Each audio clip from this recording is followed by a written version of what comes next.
దక్షిణ భారత కమ్యూనిస్టు నిర్మాత కామ్రేడ్ పుచ్చలపల్లి సుందరయ్య 39వ వర్ధంతి సందర్భంగా నెల్లూరు నగరంలోని సిపిఎం జిల్లా కార్యాలయంలో సిపిఎం జిల్లా కార్యదర్శి మూలం రమేష్ సుందరయ్య చిత్రపటానికి పూలమాల వేసి ఘన నివాళులర్పించారు.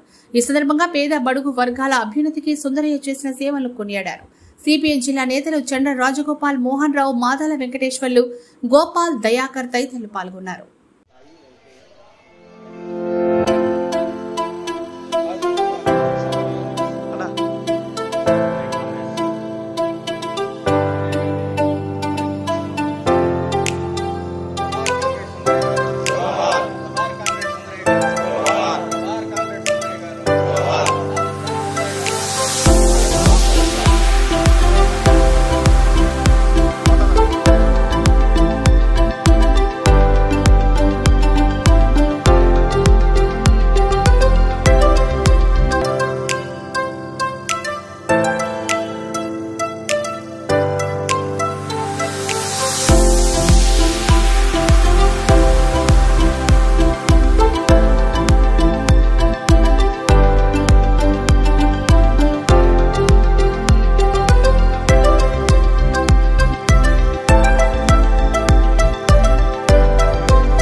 నెల్లూరు జిల్లా వార్తలను అత్యంత వేగంగా అందిస్తున్న మీ సింహపురి న్యూస్ ఛానల్ ను సబ్స్క్రైబ్ చేయండి. అందులోని ప్రతి వీడియోని లైక్ చేయండి, షేర్ చేయండి, మరింత మంది చేత సబ్స్క్రైబ్ చేయించండి. నెల్లూరు జిల్లా జర్నలిస్టుల మిత్రుల సహకారంతో ప్రారంభమైన ఏకైక ఛానల్ సింహపురి న్యూస్, అణగారిన వర్గాల గొంతుక.